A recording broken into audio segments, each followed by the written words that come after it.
Hello, everyone. Welcome to the One Conscious Love Network. I'm here with Kathleen. Kathleen and I met online, and I'm so glad that we did because now we have this thing in common, which is this beautiful community. And she's here to tell us about herself. And so, Kathleen, please go ahead, introduce yourself, and tell everyone how it is that you shed your light in the world. Oh my goodness. And with this interview coming up with you, Melanie, I have thought about what is important for me to say about myself. Mm. What would I want people to know? And I think the first thing is that I would want everyone to know that I feel very excited to be here, but also nervous. And I think, you know what? We all want to know that even, coaches and healers and doctors and lawyers and all of that, we get nervous, right? Yeah. Yeah, So, for so sure. there, so there you go. That's my little bit of vulnerability out there. So at this point in my life, I um I am a life and health coach. I am certified with the through the Health Coach Institute in the United States. And I am also a writer. I am working on a memoir. So a piece of my life that I think is important to share with the world. Um, Not only because writing heals me, but because I feel like I can share things that are going to help other people to grow and heal and not trip up. So let's look at life and health coaching first, because some people say, "Oh, you're a life coach, you're a health coach." That's really cool. So what is that exactly?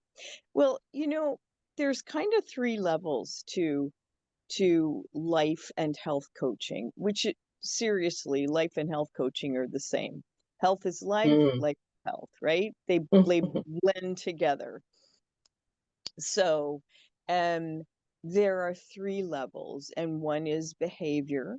So, let's say I have a client who wants to lose weight or stop drinking alcohol, which is like one of my favorite things to work on. And Mm. so we would work on, the mechanics of that. What are you eating? How can you change that? What do you want to buy at the grocery store? La la la, things like that. And that's just the surface.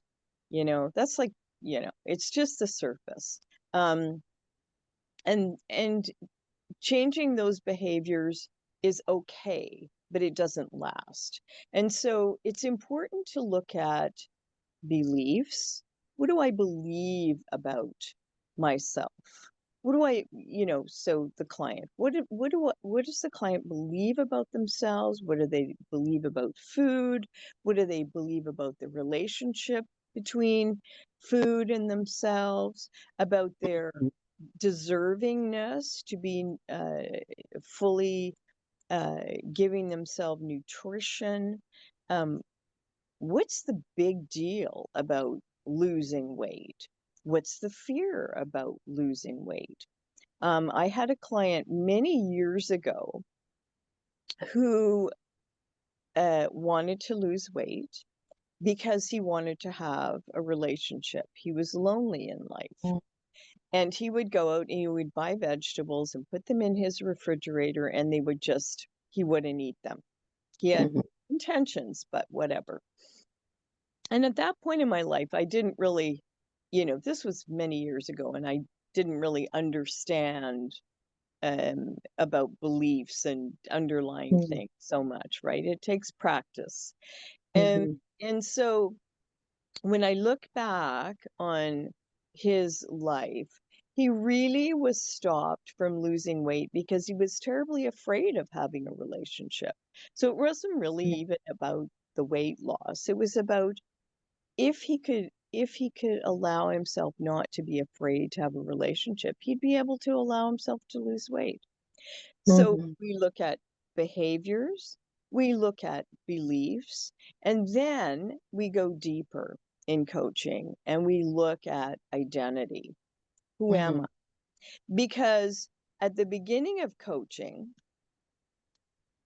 a person is this way. And throughout coaching, yes, identity has a certain core that you're born with, but your identity will change. And I have had people say to me, I am not the same person. And I say to them, I see that. I see you are different. I hear you are different. I know you are different. And I've experienced that in my own life. And I imagine that you have as well. And I think a lot of healers do because they grow.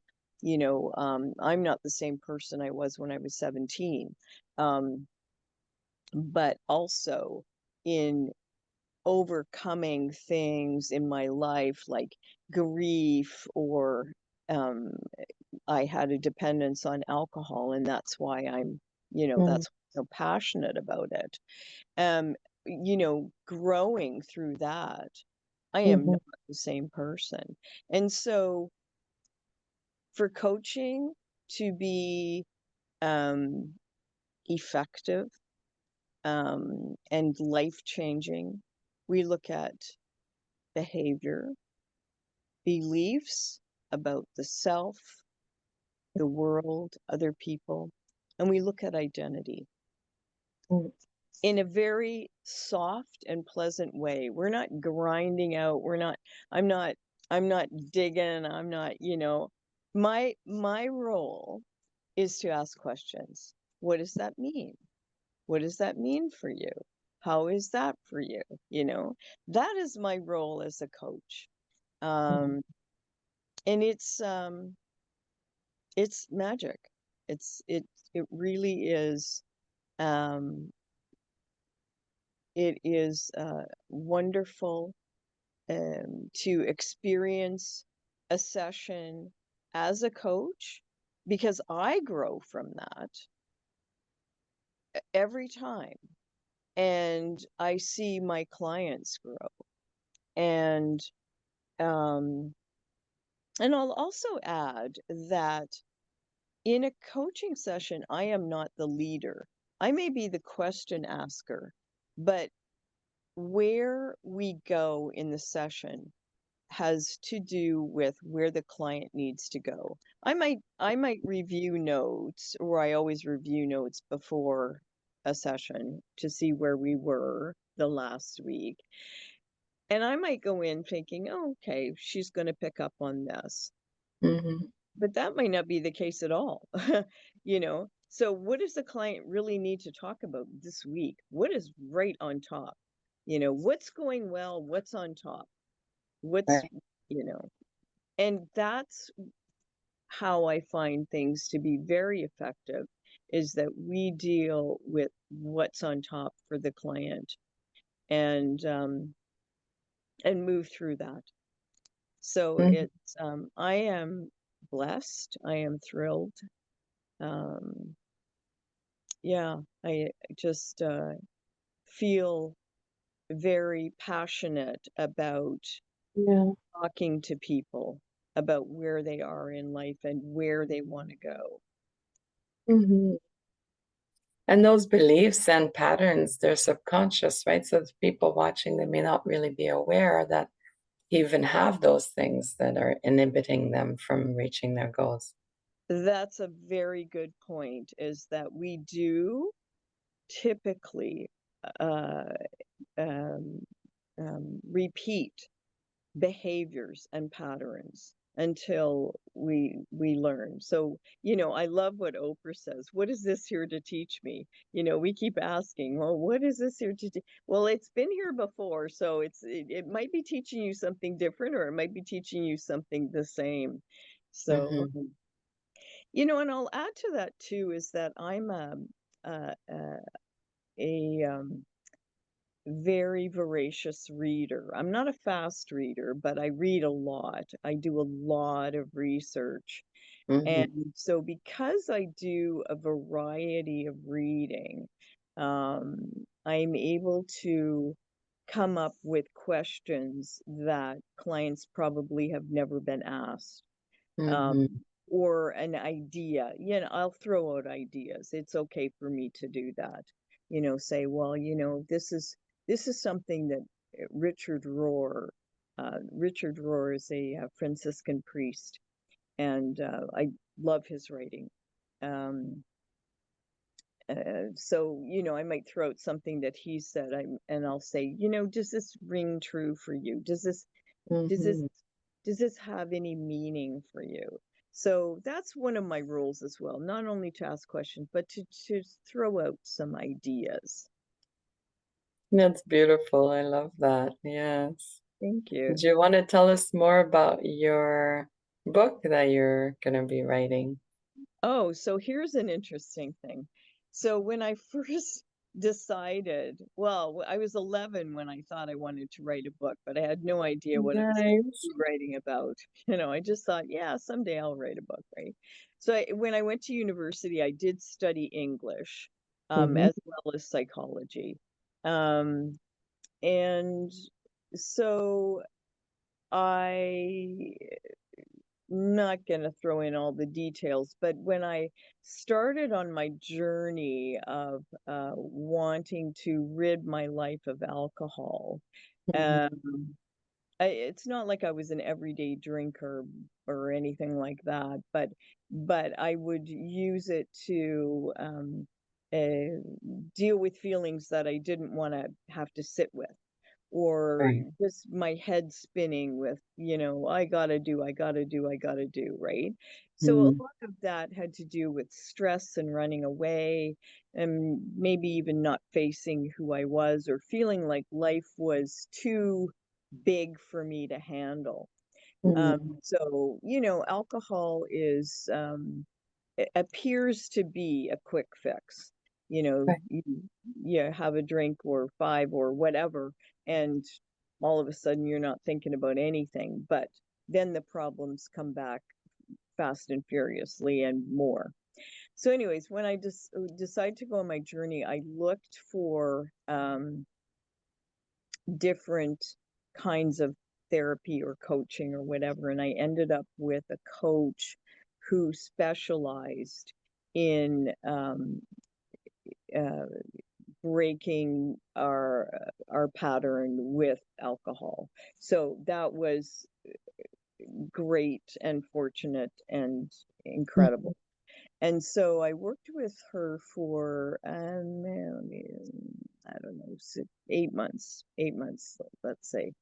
And I found that all of the questions that she asked me, or the things that came up in sessions, I just automatically started writing about.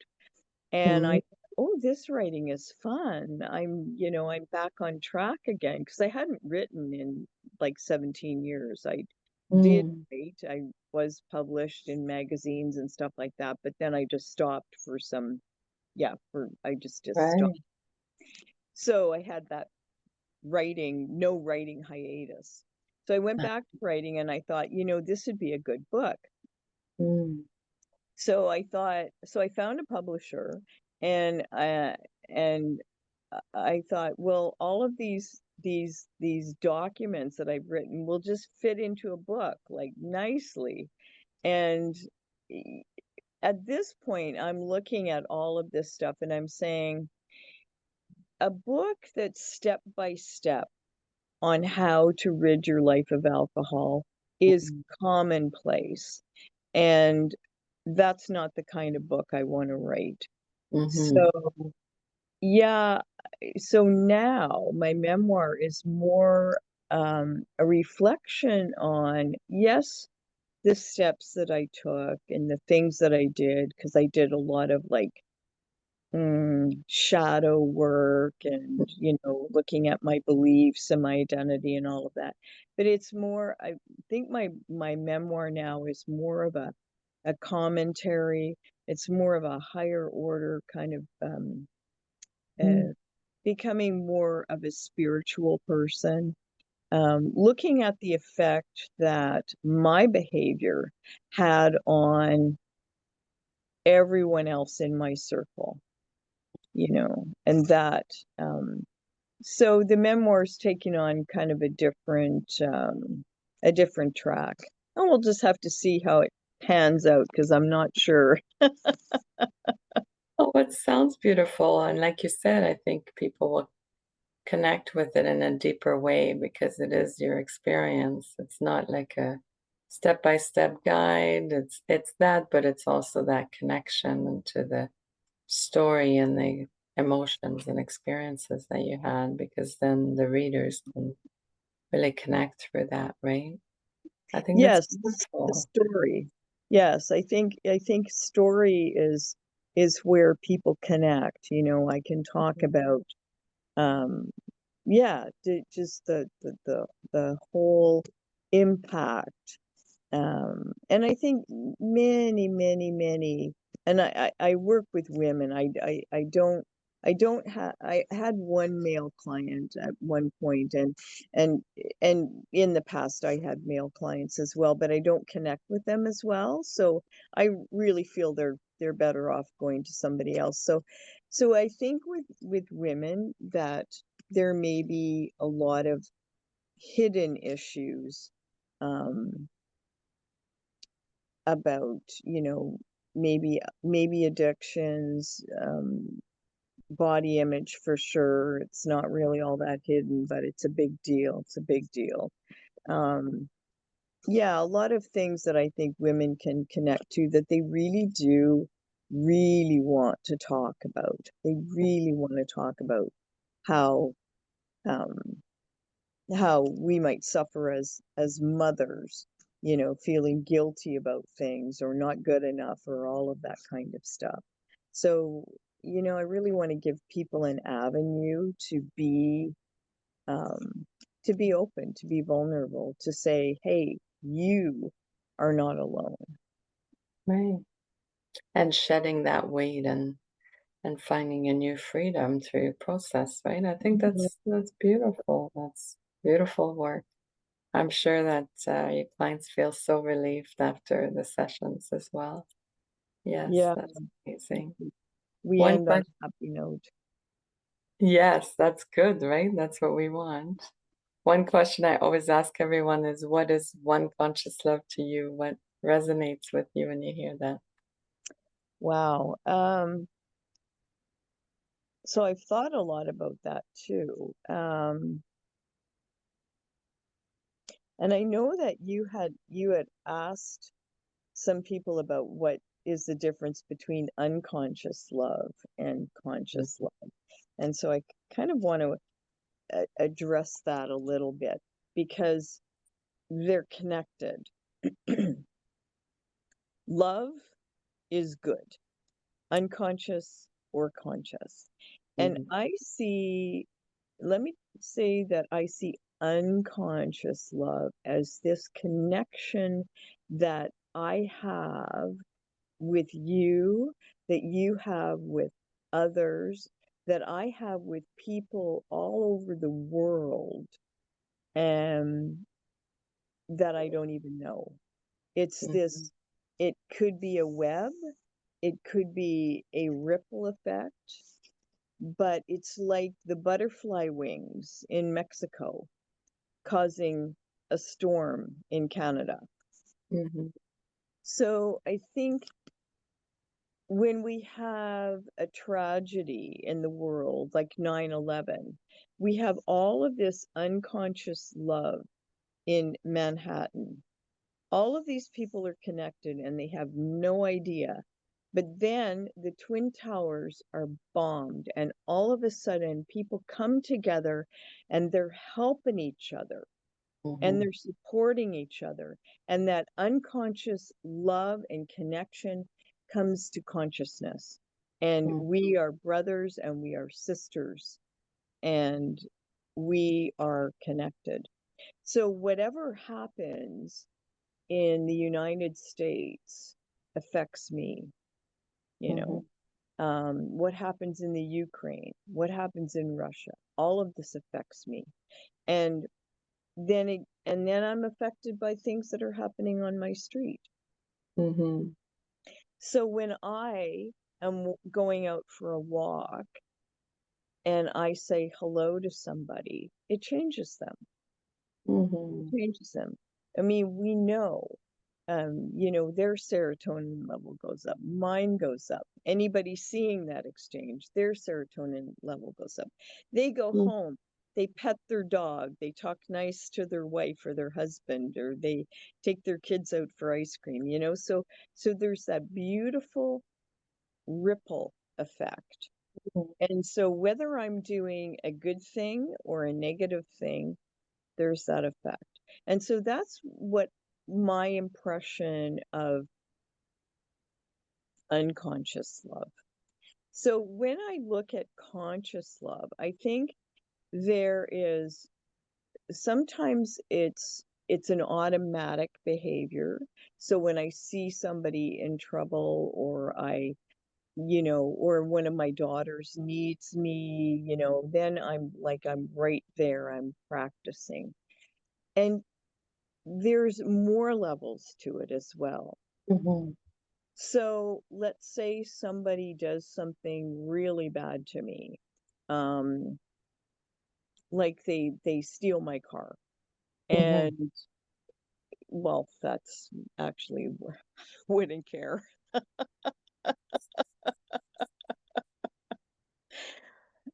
So I don't know, something bad, I don't know. We have an Right. argument. Let's say I have an argument with my sister-in-law.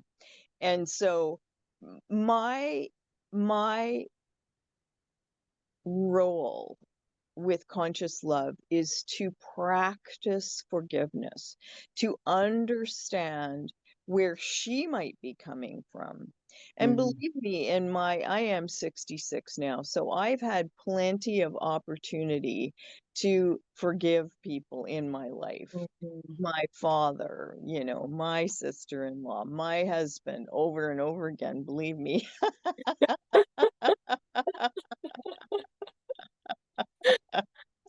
Maybe every day, you know.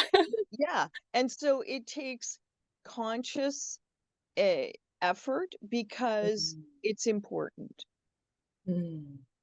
and I do believe that we are all connected, and I'll go even further, and I'll say we're connected with our animals, we are Right. connected with our plants, we are connected with our trees, I can go out, and there's a whole lot of interesting stuff now about forest walking. I can go out in the forest and be healed.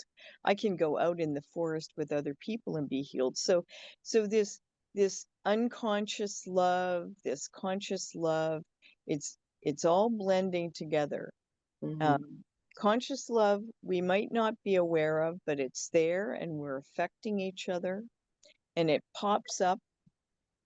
And then there's the conscious love, where I know that you are in my life for a reason, and that the things that I do affect you, and that Mm-hmm. when I am, hurt, it is my role to understand you, to forgive you, to, to put forth that olive branch. Mm-hmm. So that's where I'm Beautiful. coming from. I love it. Yeah, beautiful, beautiful way to answer and give us like a full story of how it connects with you. I love it. I can Mhm. really see it in your answer. Anything else you want to share with anyone right watching? Gosh, I would say that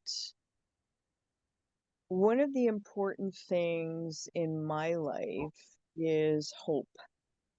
Mhm. And so whether my memoir is, got step by step, or whether it's a reflection on spiritual growth, it Mhm. starts out with hope. And Mm. so when people are in trouble, when they are in grief, when they are in possible situations, when they're in bankruptcy, when they're in divorce, or they're stuck in a ditch, or whatever it is, it's important to know that there is hope.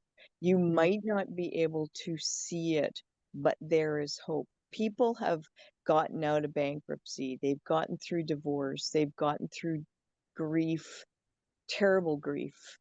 Um, you know, we I want people to know that if they are stuck or they feel stuck in depression or addiction or whatever it is, there is hope, there is a way out. I believe that. Um, I am fortunate enough to have had many difficult experiences and didn't enjoy them. I did not enjoy them. They were not good. They were not good. But there was a part of me that thought, I can get out of this. I can do this. I can mm, reach out. I can find resources. And I want to be a resource for people. I want people to know that there is hope. mm, Always, always. There's always things can get better. We just have to look. We have to look. We have to ask. We have to reach out. mm. That's beautiful. Oh, that's a beautiful message. Thank Thank you you. so much, Kathy. We'll put your links in the comments. It's easy for people to find you and connect with you. That's Beautiful. such a beautiful, inspirational message. Thank you so much. Thank you for being here. It was wonderful to have you. Thank you. It's great to connect with you. Thank you so much. And thank you everyone for watching. We'll see you soon. Have a beautiful day. You too.